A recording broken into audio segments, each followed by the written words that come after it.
E aí, tudo bem?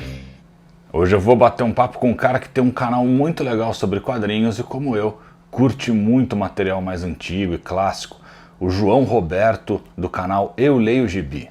Mas antes da gente começar, curte o vídeo, se inscreve no canal, clica no sininho para ser avisado quando tiver vídeo novo no ar, clica lá para receber todas as notificações, pega esse vídeo e compartilha, joga naquele grupo de amigos do WhatsApp. Vamos lá, vamos trocar uma ideia com o João. E aí, João, tudo bem? E aí, galera do HQ, você precisa saber, tudo tranquilo com vocês? Eu sou o João do Eu Leio Gibi e estou muito, mas muito contente de poder estar participando desse quadro aqui no canal junto com vocês. E é um prazer estar com você, meu amigo Rafael, uma honra poder, na verdade, estar com você e para a gente poder conversar a respeito dos nossos queridos gibizinhos. João, a honra e o prazer são todos meus, amigo. Vamos lá? O seu canal, o Eu Leio Gibi, fala de clássicos como o meu, mas o seu tem uma pegada de nostalgia bem legal. Você também fala de material recente, mas você também fala de formatinho, histórias antigas. Como você começou a curtir quadrinhos? Quando começou a ler Marvel e DC? Que materiais você curtia mais? Então, eu comecei a ler quadrinho por iniciativa própria. Um dia eu disse, eu vou ler gibi, e eu fui para uma papelaria que tinha na cidade onde eu morava quando eu era criança e comprei uma edição de Heróis da TV, mais precisamente a edição de número 97. Li e não entendi quase nada, porque eu não conhecia uma boa parte dos personagens que ali estavam. E além disso, eu não sabia que os quadrinhos de super-herói tinham continuidade, né? Então as histórias estavam pelo meio, né, de um arco, e eu acabei não entendendo nada direito. Mas não desisti, fui novamente na livraria e comprei uma edição do Incrível Hulk, justamente uma edição onde ele está voltando das Guerras Secretas e acaba enfrentando o Boomerang. Gostei muito do que vi ali, também era continuidade e tudo mais, mas aquela edição do Hulk acabou mexendo mais comigo, e como eu sempre gostei muito do personagem, e o Hulk já era meu personagem preferido na época, por causa do seriado do Lou Ferrigno e também de algumas animações que tinha do Hulk, eu acabei me afeiçoando muito com o personagem, gostei da história em quadrinho e passei a comprar o gibi do Hulk. A partir disso, eu acabei conhecendo alguns guris que moravam na rua de casa e também em algumas ruas perto de casa que colecionavam outros títulos, onde eu acabei tendo contato com Homem-Aranha, acabei tendo contato com Super Aventuras Marvel, Grandes Heróis Marvel, e a princípio eu comecei lendo mais especificamente gibis da Marvel, e demorou um pouquinho para eu começar a ter contato com quadrinhos da DC, e ali onde eu fui me apegando a gibis da Marvel, no caso do Superman, do Batman, algumas edições de Super Powers e por aí adiante. Então, foi esse formato, esse tempo, por exemplo, dos formatinhos, né, foi o período onde eu acabei me estabelecendo como colecionador, e graças a essas amizades, né, nas ruas perto de casa, eu consegui ter contato com vários títulos, e depois conhecendo uma outra pessoa que se tornou muito amigo meu. Ele tinha uma coleção gigante de quadrinhos, onde eu pude ler muita coisa por conta daquela coleção tão grande que ele tinha, e que ele não tinha problema nenhum de me emprestar esses gibis. Tá aqui a Heróis da TV 97, eu também tenho. Você é um cara que defende materiais com preços acessíveis. O que você pensa dessa gourmetização das HQs de hoje em dia? Virou coisa de nicho para leitores mais velhos, com maior poder aquisitivo? Qual a sua opinião sobre o antigo formatinho? Você traria de volta se pudesse? Ou acha que não tem mais lugar para ele hoje em dia? Então, gourmetização é um problema sério, né? Porque eu acho que não precisa gourmetizar tudo. E como tem sido tudo gourmetizado, o gibi de super-herói, as comics, têm se tornado um produto cada vez mais de nicho, justamente para agradar colecionadores e não para formar leitores novos. E isso é um problema, né? Por quê? Porque consequentemente, toda essa gourmetização vai tornando o produto cada vez mais caro. Eu não sou contra gibis de capa dura, eu não sou contra edições de luxo e nem nada disso, tá? Não, eu acho que dependendo da edição, dependendo do formato, dependendo do produto que você quer oferecer, não existe problema em ter edições de luxo. O que eu acho que não precisa ser tudo de luxo. Por exemplo, eu não acho que precise de ter capa lombada quadrada mais verniz na capa, mais papel mega super especial numa mensal. A mensal ela poderia ter a capa revista, grampo, um papel ali LWC, né, que ainda é um papel bom, é um papel brilhoso, mas um pouco mais simples, e de repente esse quadrinho ser um pouco mais barato, ser um pouco mais acessível. Então, sabe, não é um problema ter gibis de luxo. O problema é ser tudo de luxo e a cada ano que passa ficar cada vez mais de luxo, porque isso vai afastando a proposta de poder ter renovação de público, né? Então isso é uma coisa que tem que às vezes se avaliar, pôr na balança se é realmente o melhor caminho, isso que tem sido proposto muitas vezes pelas editoras, principalmente pela Panini, né, que é a maior de todas. Quanto aos formatinhos, eu gostava dos formatinhos, mas eu não gostava, né, obviamente, da questão, principalmente quando a gente foi descobrir, aliás, né, que tinha cortes de página, mudanças na história, alteração no desenho, entre outras coisas que a editora Abril fazia em prol da sua cronologia própria, né?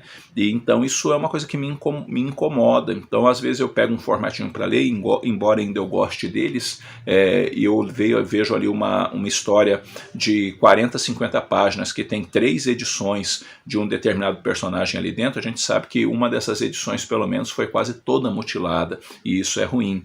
E eu não acho que a volta dos formatinhos seria uma solução. Por quê? Porque hoje essa arte é toda digital, então se você espreme demais no formatinho, não vai ficar legal. E na época já tinha que cortar balão, isso e aquilo, para poder caber no formatinho. Então não é uma questão de voltar o formatinho, é uma questão de pensar, mesmo dentro de um formato americano, um formato mais simples para as mensais. E aí os encadernados é uma outra conversa, mas eu não sou uma pessoa, por exemplo, a favor de que volte os formatinhos, porque eu não acho que essa é a solução para o problema, sabe? Eu não acho que realmente essa seja vai ser aquilo que vai resolver o nosso problema hoje em relação a preços e muitas vezes excesso de luxo em edições. Eu acho que pode ser apostado na simplicidade, mesmo num formato americano, até porque a gente está convivendo com o formato americano já tem décadas, né? E até então não estava sendo um problema, até o excesso de gourmetização nessas edições. Concordo com você, formatinho é nostálgico, mas tem que ficar no passado, que é onde mora a nostalgia. João, desde quando existe o seu canal, qual foi a sua motivação para dar início ao Eu Leio Gibi? Que espaço ele ocupa na sua rotina hoje em dia? Que tipo de conteúdo te dá mais prazer em fazer? Então, o Eu Leio Gibi ele existe desde 2015, outubro de 2015, foi quando eu publiquei o primeiro vídeo. Foi justamente um vídeo de um gibi chamado Pílulas Azuis, e é um gibi muito, muito bacana.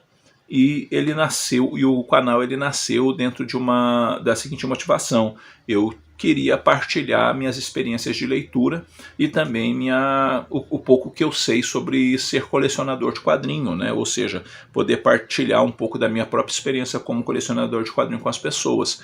Então eu pensei, por que não fazer um canal? Por que não criar um canal? Então eu criei o canal com esse intuito de partilha, com esse intuito de ter essa possibilidade de contar, de conversar um pouco com as pessoas sobre essa vida de colecionador e sobre aquilo que eu gosto e não gosto dentro do ambiente quadrinístico, né?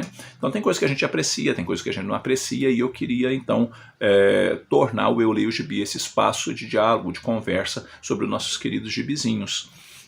A partir disso, hoje o Eu Leio Gibi, via de regra eu gravo vídeos na segunda-feira, que é meu dia de folga, e vou tentando editar eles durante a semana. Então eu já tive períodos aí que eu estava publicando 4 ou 5 vídeos por semana, e devido à demanda de tempo que eu tenho hoje eu tenho consigo publicar coisa de uns 2, talvez 3 vídeos por semana. Mais que isso hoje para mim é difícil, justamente por quanto da demanda daquilo que ocupa a vida, né? Mas eu faço por prazer, por alegria, porque, enfim, Eu Leio Gibi é um cantinho que eu falo, né, um cantinho no YouTube pra gente conversar sobre quadrinho. Então me faz bem fazer os vídeos, entendeu? Eu me sinto à vontade fazendo os vídeos, porque eu entendo que eu tô partilhando com as pessoas aquilo que eu tô lendo, aquilo que eu entendo que é bom, que é ruim, e sobre a minha própria experiência. Então eu gosto de fazer, sabe? Eu gosto de fazer. Enquanto eu gostar de fazer, enquanto eu tiver prazer em fazer, o Eu Leio Gibi vai estar no ar com toda certeza. Por muitos anos, se Deus quiser. Como você disse, você é muito fã do Hulk. O que você achou do encadernado da Saga da Encruzilhada da Panini? Veio com vários erros de tradução, isso me incomodou bastante, mas eu gostei que finalmente foi publicado. Então, quanto à Saga da Encruzilhada, eu sou um apaixonado por essa saga, por essa fase do Hulk. Eu sou um cara que promove muito o Hulk do Bill Mantlo, porque a minha fase preferida do Hulk é a do Bill Mantlo. Para mim, o Bill Mantlo e o Sal Buscema são a equipe criativa definitiva do Golias Esmeralda. Então eu gosto mais mesmo do que os dois fizeram. E a Saga da Encruzilhada, para mim, é uma saga desafiadora, onde o Bill Mantlo consegue conduzir aquelas histórias de uma forma muito bacana e que provoca uma série de discussões, uma série de inquietações, né, quando a gente está lendo e nota as camadas de leitura propostas pelo Bill Mantlo. A edição da Panini, antes de tudo, eu gostaria que ela tivesse saído na coleção histórica Marvel, né, em 2 volumes, e daí poderia ter publicado um encadernado do John Byrne e depois o começo, né, do Hulk do Al Milgrom, para poder fechar uma caixinha e beleza, né?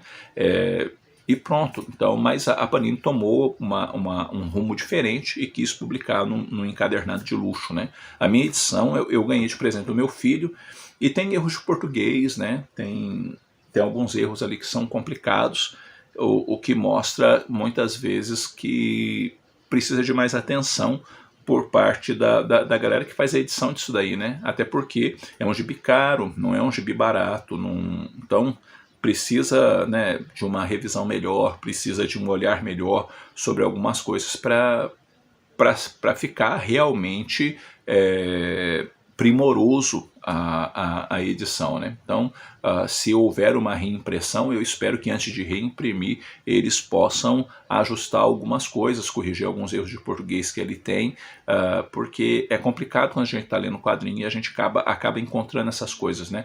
Mostra um pouquinho de desleixo por parte da editora, né? Por quê? Porque a gente, quando compra o produto, a gente espera ter na nossa mão algo o melhor possível, né? E quando a gente começa a achar alguns problemas ali na edição, prova que o melhor possível talvez não tenha sido feito. Mas, de toda forma, é uma fase que eu recomendo muito do Golias Esmeralda. Então, se você puder achar a coleção histórica Marvel do Hulk, compre, porque são histórias muito boas, e a Saga da Encruzilhada também é uma história muito boa. Há alguns pecados da Panini na edição, infelizmente, mas ainda assim é uma história muito boa. Tá aqui o meu encadernado da Saga da Encruzilhada e uma das caixas aqui da CHM do Hulk. Desses resgates clássicos feitos pela Panini ultimamente, o que você tem pego? Quais são os seus autores favoritos? Eu queria que você citasse pra gente alguns materiais clássicos que você gosta muito, mas que ainda não foram republicados ou que você gostaria que fossem. Então, eu como tenho passado por uns problemas meio complicados e eu tive que dar uma brecada forte com a compra de quadrinhos, o que acabou acontecendo? Eu quase não peguei desses materiais clássicos que tem saído aí em capa dura, principalmente, né? Tenho alguns em vista, como por exemplo Esquadrão Suicida, né? Uma fase bem bacana e que eu quero pegar. Tem ainda o Wolverine Destrutor, que eu também quero pegar, e por aí adiante. Então há títulos que eu tô de olho. Eu só peguei dois títulos no caso, né? Um que foi o Homem-Aranha, o Carnificina Total, e que tá bem aqui, inclusive. Deixa eu pegar aqui para vocês. Tá bem aqui, né? O Carnificina Total, eu peguei. E eu ganhei de presente do meu menino o Hulk, a Saga da Encruzilhada. Então eu só peguei esses dois. Embora eu esteja de olho em outros títulos. Mas eu acho que a Panini, nessa questão de apostar em Marvel Vintage e por aí adiante, não pode perder de vista, né, os encadernados em capa cartão no estilo da coleção histórica Marvel, ou ainda das lendas do universo de si, né? São coisas boas, como por exemplo a saga do Superman, eu tô pegando, é muito bom. Eu ainda não peguei a saga do Batman, mas quero pegar porque é bacana. Quero pegar alguns títulos que envolvem a coleção clássica Marvel, porque eu também acho que são histórias boas. Ou seja, eu penso que hoje vale mais a pena você pegar esses materiais do que materiais recentes. Não que não exista coisas boas recentes, existem, mas o volume de coisas clássicas que tem saído superam bastante em qualidade de histórias, né, principalmente os materiais recentes. Os materiais recentes, no caso da Marvel, que eu tenho acompanhado com frequência, né, é o Hulk do Al Ewing e também o Demolidor do Chip Zdarsky, que tem estado numa fase pura e simplesmente sensacional. Dos autores modernos, o meu escritor preferido hoje em atividade na Marvel seria o Chip Zdarsky. Eu acho que o Chip Zdarsky tem um potencial para se tornar um super mega nome em termos de roteiro. Gosto muito do Ed Brubaker também, gosto muito do Greg Rucka. Dos antigos, gosto muito do Roger Stern, sou apaixonado pela obra do Roy Thomas, do Bill Mantlo. Em termos de arte, o melhor desenhista de comics para mim que já andou sobre a Terra é o John Buscema. Eu acho a arte do Buscema impecável. Eu sei da importância do Jack Kirby e gosto muito da arte do Jack Kirby, mas o John Buscema é o meu desenhista preferido de todos os tempos. Só gosto muito do Sal Buscema, do John Byrne. Enfim, há uma safra, né, de desenhistas antigos de alta qualidade. Então, gosto muito deles. Dos atuais, né, tem uma galera boa, né, como por exemplo o Ivan Reis, desenha muito e eu acho que ele é um cara diferenciado. A arte do Joey Bennett também para o Immortal Hulk tem sido assim, um ponto alto, bem bacana. Tem outros desenhistas aí que têm feito um trabalho legal, embora eu ainda ache os mais antigos assim com um traço mais refinado, eu diria, mais bonito. E eu gostaria de ver republicado, eu sei que isso é praticamente impossível, mas eu gostaria muito de ver republicado hoje em encadernados uma série de histórias do Ron, o Cavaleiro do Espaço. Eu acho que o Ron é um personagem sensacional e que seria bem bacana se a Marvel conseguisse, né, algum tipo de acordo para poder publicar encadernados do Ron e, consequentemente, a Panini também publicar Ron, Cavaleiro do Espaço. Eu acho que o Namor também tem histórias muito boas que poderiam ser republicadas, porque é um personagem que às vezes fica meio esquecido e que merecia também um pouco de destaque. E um outro personagem que eu acho que merecia ser republicado é justamente o Questão. O Questão é um personagem extraordinário e que teve uma série, né, muito boa lá para a década de 80, que era desenhada que era produzida pelo Danny O'Neill, que inclusive eu tenho um encadernado que saiu pela Panini, né, que é o Dennis O'Neill, o Dennis Cowan e o Rick Maguire, né?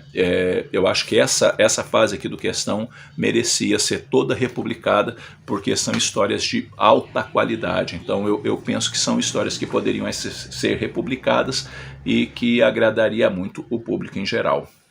Tá aqui o Esquadrão Suicida do John Strander, Wolverine e Destrutor, Carnificina Total. Peguei aqui um da saga do Superman e um da coleção clássica Marvel que eu peguei. Também não tá fácil comprar toda essa avalanche de lançamentos clássicos, mas a gente está tentando aqui. Eu só pego o clássico, né? Não pego o material mais recente, fica um pouquinho mais fácil, mas tem bastante coisa clássica saindo também. Valeu, João, parabéns pelo trabalho, até a próxima e galera que ainda não conhece, se inscreve já aí no Eu Leio Gibi. Bom, galera, isso daí foi um prazer ter participado com vocês desse quadro, ter tido esse bate-papo sobre quadrinhos junto com vocês. Foi um prazer estar contigo, Rafael, e que o canal cresça muito, mas muito, muito, muito, muito, muito mesmo, e continuem aí lendo os nossos queridos gibizinhos, porque ler gibi é bom demais da conta. É bom demais mesmo. Valeu, João. Pessoal, algumas HQs que eu mostrei aqui nesse vídeo estão à venda na Amazon. Eu vou deixar os links aqui na descrição. E já sabe, né? Quer comprar um desses títulos? Gosta aqui do HQ? Tá a fim de colecionar tudo isso que a gente mostrou aqui? Coleção clássica Marvel, Saga do Superman, Carnificina Total, Wolverine Destrutor, Esquadrão Suicida, CHM do Hulk, Saga da Encruzilhada, quase tudo isso tá à disposição na Amazon com preços bem legais. Quiser conferir alguma dessas publicações, dá uma olhada nos links que eu deixei aqui embaixo. Se não tiver o link do que você quiser aqui, porque você quer outro Coleção Clássica Marvel ou outro Saga do Superman, só me pedir. Mande lá nos comentários, fala, me manda do Saga do Superman 8. Eu vou lá, copio e mando para você. Se você compra pelo meu link, você dá um help aqui. Valeu! Toda sexta às 8 horas da noite eu tô ao vivo no ZDD Podcast, trocando ideia com meus amigos André Pacheco e Moisés Sky, sempre com convidados muito especiais. É no canal Nerd Fusão, não perde. E tem uma novidade aí para quem curte série, o canal Minha Série, que vai trazer detalhes de várias das séries que devem bombar em 2022. Dá uma olhada no YouTube, Minha Série, se inscreve já. Por hoje é só, nas próximas semanas... Semana que vem, Rivais Homem-Aranha, todas as primeiras vezes que o Aranha enfrentou seus principais vilões. Depois, assistindo HQ, de novo X-Men, agora Gambit vs Bishop. Tudo que você precisa saber, 11 curiosidades sobre o Cavaleiro da Lua, tudo que você precisa saber sobre o personagem mais inusitado da Marvel, que em breve vai ganhar série no Disney Plus, e em breve, a HQ que eu lia e o filme que eu vi, The Batman. Até lá!